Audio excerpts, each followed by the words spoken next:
안녕하세요. 언더더씨 미나유입니다. 다들 기다리시던 포코피어 해저마을 DLC가 지난 8월 5일에 드디어 오픈했습니다. 다들 바닷속에서 야무지게 해저라이프 즐기고 계신가요? 오늘은 해저마을 플레이할 때 알면 좋은 꿀팁들과 이번에 유저 편의성을 확 올려주며 업데이트된 변경점들을 정리해드리려고 합니다. 아, 그리고 혹시 꿀팁 보다가 스토리 스포 당하는 거 아니야? 하고 불안해하실 분들이 계실 텐데요. 스토리 스포는 진짜 미약한 부분까지 웬만해서 걸러내서 플레이하는데 지장 없는 최소한의 스포로 짰으니 걱정 말고 편하게 감상하셔도 됩니다. 저는 아직 DLC를 구매하지 않고 해저를 찍먹하는 유저분들의 마음을 먼저 이해해보기 위해 우선 무료 업데이트부터 체험해봤습니다. 해안마을의 덩크림보가 시키는 대로 착하게 따라가 보니 다이빙 기술을 바로 배울 수 있더라고요.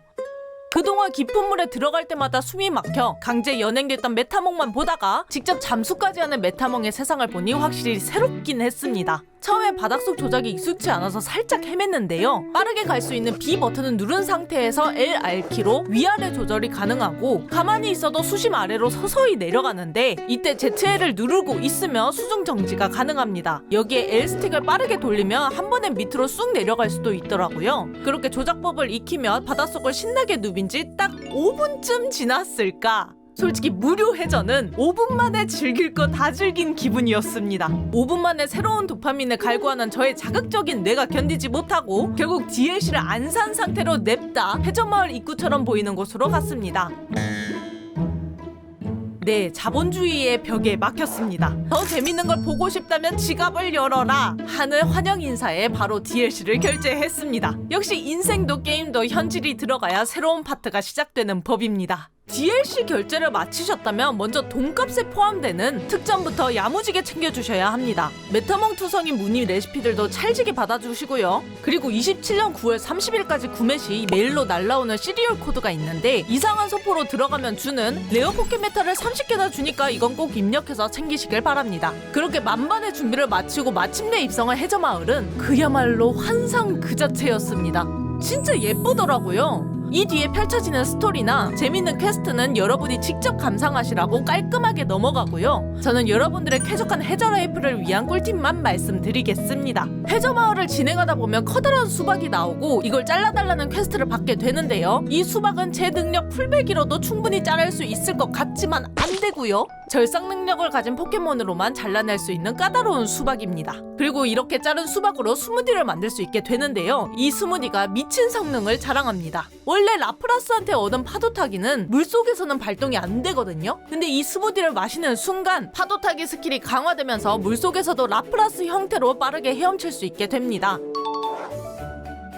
게다가 기존 메타몽 형태일 때는 B나 ZL 버튼을 계속 안 누르고 있으면 바닥으로 점점 가라앉아서 컨트롤하기 피곤했는데요. 이 강화된 파도타기 형태는 아래로 가라앉지 않고 고도가 고정된 채로 수중을 날아다닙니다. 서브퀘스트 진행하시다 보면 특정 아이템을 찾지 못해서 해저마을 전체를 샅샅이 뒤지고 계신 분들이 분명 계실 텐데요. 그 고생을 덜어드리기 위해 위치만 슬쩍 알려드리겠습니다. 우선 바닷속 친구들 러그는 보유건 건물 옆쪽에 있는 지도상으로는 바로 이 위치에 숨어있는 건물에서 발견할 수 있었고요. 탱그릴의 서식지를 만들 때 필요한 액세서리와 보틀쉽 아이템은 환경 레벨을 4까지 올리면 상점에 새로 입고되어 구매할 수 있으니까 찾으러 다니지 마시고 환경 레벨부터 빠르게 올리시는 걸 추천해 드립니다. 그리고 퀘스트 외에 숨겨진 비밀 장소도 하나 알려드릴게요. 지도상으로는 이 위치를 보시면 되게 뜬금없는 곳에 옷장이 하나 덩그러니 놓여 있는데요. 그 옷장 근처를 찾아보면 아래로 내려가는 숨겨진 지하문이 하나 나옵니다. 그 문을 타고 내려가면 메타몽이 살 법한 아기자기한 메타몽 패턴방이 등장합니다. 솔직히 고백하자면 저는 메타몽 패턴 블록이나 벽지 같은 거 인테리어에 써봤자 별로 안 예쁠 줄 알았거든요. 근데 막상 연출해둔 이 비밀방을 실제로 보니까 제 생각이 싹 바뀌었습니다. 그리고 초라기의 서식지를 만들어 불러오면 초라기 관련 서브퀘스트가 새롭게 열리는데요. 이 서브퀘스트를 끝까지 완수하셔야만 꾸미기에 유용하게 쓰이는 무선 송정봉 레시피를 얻을 수 있습니다. 주변을 환하게 밝혀주는 조명 역할은 물론이고 가로등처럼 전기를 멀리까지 쭉 이어주는 기능까지 갖추 알려주고 있습니다. 빛이 잘 안 들어오는 어두컴컴한 심해 지역을 꾸밀 계획이 있으신 분들이라면 진짜 선택 아닌 필수 아이템이라고 생각됩니다. 그리고 메인 퀘스트를 끝까지 다 밀고 나면 반짝거리는 블록에서 보물 지도가 나오기 시작하는데요. 사실상 이 보물 찾기가 이번 해저마을 DLC의 진짜 엔드 콘텐츠이자 숨겨진 메인 퀘스트처럼 진행되는데요. 보물들을 하나씩 찾아서 특정 구역의 서식지를 조성해 두면 특별한 포켓몬이 등장한다고 합니다. 하지만 저란 사람, DLC 시작 전부터 아직 뮤를 포함한 전설 포켓몬들도 안 불러내는 그저 꾸미기만 좋아하는 유저거든요. 뮤를 찾지도 않고 보물 찾기부터 하러 가는 건 왠지 예의가 아닌 것 같아서 일단 천천히 즐겨볼 계획입니다. 만약 저의 억만장자 회전 보물 찾기 여정을 영상으로 꼭 보고 싶다 하시는 분들이 계시다면 댓글로 많이 남겨주세요. 민들레 여러분들의 반응을 보고 들고 와 보겠습니다. 해저마을 플레이 꿀팁은 여기에서 마무리하고 유저 편의성을 확 올려준 대박 업데이트 내용들을 정리해드릴까 합니다. 우선 지극히 제 개인 기준으로 가장 최고였던 업데이트, 머리 색상이 새롭게 추가되었습니다.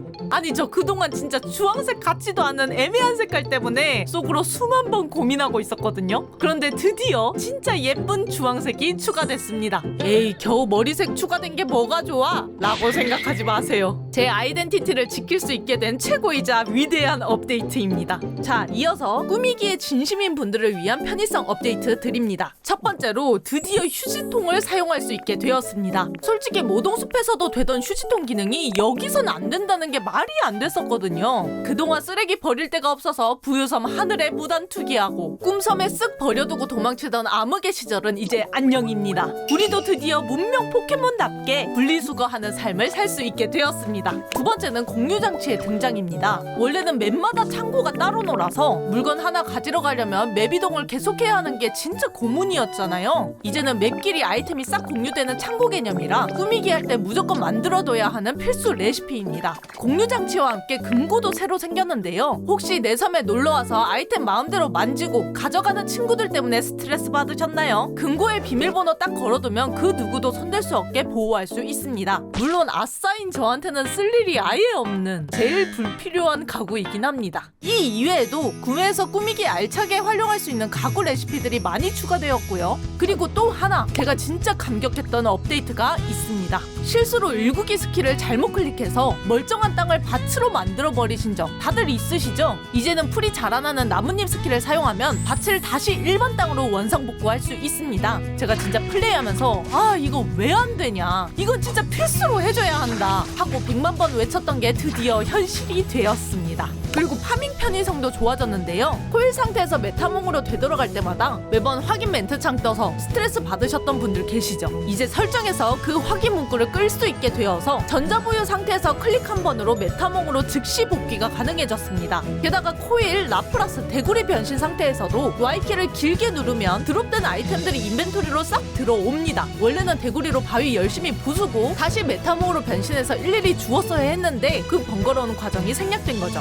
심지어 음식도 매번 변신 풀고 먹고 다시 변신해야 했던 걸 이제는 변신한 상태 그대로 음식을 섭취할 수 있게 되었습니다. 진짜 이번 업데이트로 파밍이랑 꾸미기 피로도가 줄어들어서 유저 입장에서는 속이 다 시원하네요. 그리고 혹시 저처럼 3D 멀미 심하신 분 계신가요? 특히 이번 해저마을은 캐릭터가 바닷속에서 둥둥 떠서 움직이다 보니 저는 평소보다 멀미가 유독 심하게 오더라고요. 저처럼 쏙 뒤집어지는 유저들을 위해 이번에 멀미 방지 옵션이 새롭게 생겼습니다. 설정에서 센터마크나 외곽선을 표시해서 초점을 잡아줄 수 있게 되었는데요. 저는 아무래도 민들레 분들께 깔끔한 영상 화면을 보여드려야 하는 유튜버의 운명이다 보니 웬만해서는 이 표시들을 끄고 꾹 참으면서 녹화를 진행했는데요. 하지만 도저히 속이 울렁거려서 안 되겠다 싶을 때 슬쩍 켜서 플레이 해봤는데 확실히 화면 고정축이 생기니까 멀미가 줄기는 하더라고요. 혹시 앞으로 제 영상 중간중간에 조그만 센터 마크나 외곽선 표시가 살짝 보이더라도 아 멀미를 참아가며 피땀 흘리면서 녹화 중이구나 하고 너그럽게 넘어가 주시면 감사하겠습니다. 오늘 이렇게 포코피아 해저마을 플레이 꿀팁부터 유저 편의성을 확 올려준 업데이트 내용까지 야무지게 알아봤는데요. 오늘 영상이 여러분의 쾌적한 바닷속 라이프에 조금이라도 도움이 되셨다면 구독과 좋아요를 눌러주세요.